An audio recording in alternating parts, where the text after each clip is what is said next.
Welcome to This Explainer. Right now, Scottish football is staring down a profound existential sporting crisis. Following Steve Clarke's sudden departure as head coach, the entire landscape of the national team has essentially been thrown into chaos. Today, we're going to look closely at the data, the leading candidates, and the deep cultural psychology driving this transition. Because right now, the Scottish Football Association isn't just looking for a new coach. They're desperately trying to answer a massive, fundamental shift in what the fans actually expect.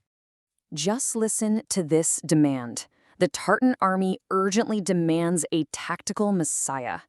That right there perfectly captures the intensely emotional state of the fan base today. The coaching change we're about to unpack is a direct, undeniable response to these soaring expectations. Bureaucratic stagnation? It's simply not going to cut it anymore.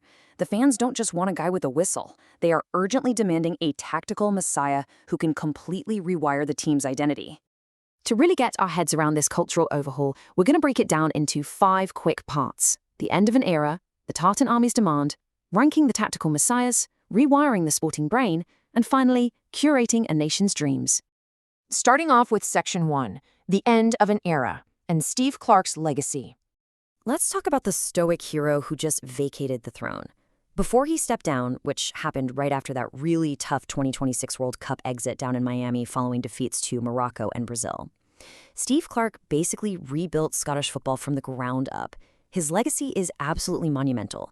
I mean, he ended a grueling 23-year wait for a major tournament. He qualified for back-to-back European championships. He even took them to the 2026 World Cup, which was their first since 1998. He departs as Scotland's longest-serving national team manager. Ultimately, he restored belief and the basic expectation of simply being present at major tournaments. And honestly, this brilliantly illustrates the core conflict moving forward.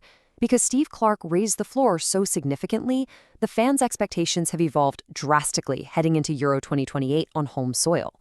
Think about it. In the old era, the ultimate challenge was merely to qualify. It was all about just pushing the boulder up the hill. But in the new era, the challenge is now to actually compete. The Tartan Army is no longer satisfied with just showing up. They want real tournament success and knockout appearances. Moving on to Section 2, the Tartan Army's demand and overcoming the complex. This brings us to the massive psychological hurdle the new manager must face on day one. There's this thing called the noble defeat complex. It's basically a deeply flawed cultural persuasion filter tightly woven into Scottish football. It romanticizes failure, as long as that failure involves intense effort.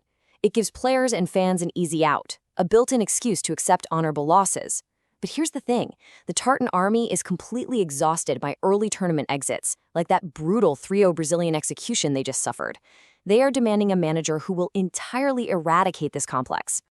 It has been an endless, agonizing, Sisyphean loop. You know the drill. They qualify miraculously, the entire nation explodes with this joyous, we're going to win it all optimism. And then the inevitable crushing collapse happens, and the boulder rolls violently right back down the hill. The new manager absolutely must break this agonizing cycle. They have to reframe the entire national sporting identity toward cold, calculated ruthlessness. They need to treat the game like applied mathematics, tune out all that emotional noise, and just focus on robust, repeatable systems. Which brings us to Section 3, ranking the tactical messiahs and ranking the candidates. So who actually has the communication skills, the linguistic killshots, and the strategic vision to act as the ultimate persuasion architect? We've got 5 main archetypes currently vying for the job. You've got David Moyes, the pragmatic stoic, Naismith, the continuity bureaucrat, Ange Postecoglou, the romantic revolutionary, Kieran McKenna, the modern technocrat, and finally, McInnes, the domestic grafter. The SFA has to evaluate these cold, hard archetypes because the choice they make here is going to define an entire generation of Scottish football.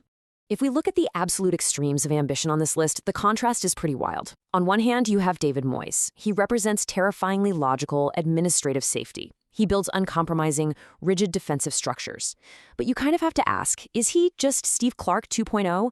His reliance on a deep defensive block really mimics that fatally flawed World Cup approach. On the complete opposite extreme is Ange Postecoglou. He offers the glorious, cosmic ambition the fans are begging for, preaching relentless, heavy metal attacking football. He's a world-class persuasion architect who demands total psychological buy-in, despite his total refusal to ever compromise tactically. But what if the SFA skips those 2 extremes? Then they're staring down another tough choice, internal safety versus modern innovation. Stephen Naismith is your safe, deeply internal option.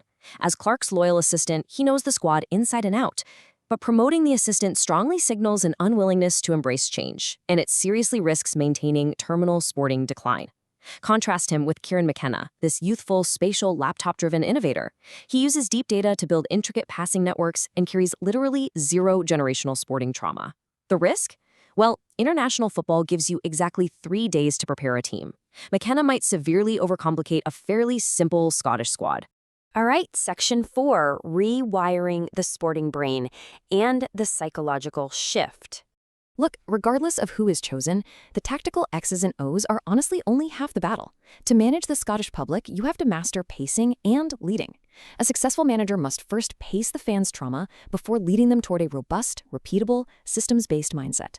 Step 1, explicitly acknowledge that brutal Miami disaster. By just saying, yes, we failed, and it was deeply unacceptable, they establish immediate emotional rapport. This lets the fans' psychological defenses, their brains' built-in threat detection filter, finally relax because they actually feel heard. Only then can the manager pivot sharply, relabeling the old era as passive survival and selling a brand new vision of calculated domination. Once that team's psychology is dialed in, the on-field system desperately needs an engine. Scotland is bizarrely blessed with excellent midfielders, right? McTominay is a physical goal-scoring force. McInnes is an absolute aggressive wrecking ball. But tactically, this new system has to offload its cognitive burden by building the entire engine room directly around the metronomic, technically brilliant passing genius of Billy Gilmour. He needs to operate essentially as the squad's second brain, distilling the manager's game plan into simple, instinctual heuristics at a rapid pace. And finally, Section 5, curating a nation's dreams and managing long-term expectations. To really grasp how the SFA needs to manage the future, let's use a botanical metaphor. It sounds crazy, but stay with me. The SFA and the fans have got to stop treating the national team like a sunflower. Sunflowers demand rapid, towering, highly visible growth. Fans want big, immediate tournament results constantly. But a massive sunflower dies when the season ends, much like Steve Clarke's vibrant era has now kind of withered away. Instead, they need to plant a hyacinth. Hyacinths actually require dark, deeply cold periods of dormancy completely out of sight just to gather strength. The SFA must accept this painful period of dormancy and trust a long-term developmental process if they want the team to sustainably bloom when the conditions are actually right. Zooming all the way out to a cosmic perspective, this administrative decision literally holds the psychological well-being of an entire nation in its hands. Football might be a beautifully meaningless distraction, but it binds Scotland together in a shared communal experience. The supreme architect chosen for this role isn't just picking a starting 11. As this quote perfectly puts it, they are actively curating the dreams of millions. So, as the stoic King Steve Clarke departs, leaving behind this massive legacy of restored expectations, we have to ask this final, monumental question about the future of Scottish football. Will the SFA embrace the Tartan Army's urgent demand for a modern, calculated revolution? Or will they retreat to the warm, deeply parochial comfort of bureaucratic safety? The next choice defines absolutely everything. Thanks for joining us for this explainer, and we'll see you next time as this agonizing administrative process finally begins.